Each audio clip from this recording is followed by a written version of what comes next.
Ukraine যুদ্ধকে কেন্দ্র করে রাশিয়া ও ইউরোপের সংঘাত এবার সমুদ্রপথেও নতুন মাত্রা নিতে যাচ্ছে।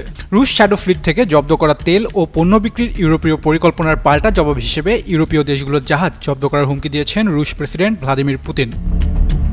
রাশিয়ার পূর্বাঞ্চলে নৌমহড়া পরিদর্শনের সময় পুতিন বলেন, ইউরোপ যদি রাশিয়ার জব্দ করা পণ্য বিক্রি করে তাহলে মস্কোকেও একই ধরনের ব্যবস্থা নিতে হবে। তার ভাষায়, রাশিয়া প্রয়োজন মনে করলে যে কোনো জায়গায় পাল্টা পদক্ষেপ নেবে।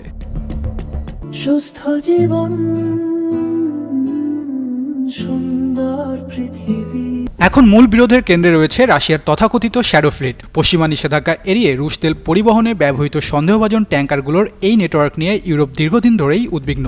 নিষেধাজ্ঞা লঙ্ঘনের অভিযোগে কয়েকটি রুশ তেলবাহী জাহাজ আটক করার পর এখন সেসব জাহাজ থেকে জব্দ করা তেল ও অন্যান্য পণ্য বিক্রির সুযোগ তৈরি হয়েছে ইউরোপীয় ইউনিয়নের দেশগুলোর জন্য।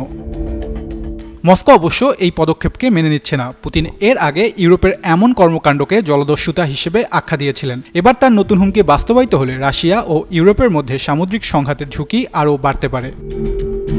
এদিকে পুতিন যখন এই হুমকি দিচ্ছেন, তখন শাখালিনের কাছে রুশ নৌবাহিনী সামরিক মহড়া চালাচ্ছে। একই সময়ে যুক্তরাষ্ট্র ও দক্ষিণ কোরিয়ার যৌথ সামরিক মহড়াও সামনে। উত্তর কোরিয়ার সঙ্গে রাশিয়ার সামরিক সহযোগিতা বাড়ার অভিযোগের মধ্যেই এই মহড়া পূর্ব এশিয়ার নিরাপত্তা পরিস্থিতিকেও আরও স্পর্শকাতর করে তুলেছে। ইউক্রেন যুদ্ধের প্রভাব এখন শুধু ইউরোপের স্থলভাগেই সীমাবদ্ধ নেই। নিষেধাজ্ঞা, জব্দ করা জাহাজ এবং পাল্টা জব্দের হুমকি সব মিলিয়ে সংঘাতের নতুন ফ্রন্ট তৈরি হতে পারে আন্তর্জাতিক সমুদ্রপথেও। তাহসিন বর্ণ, যুগান্তর নিউজ।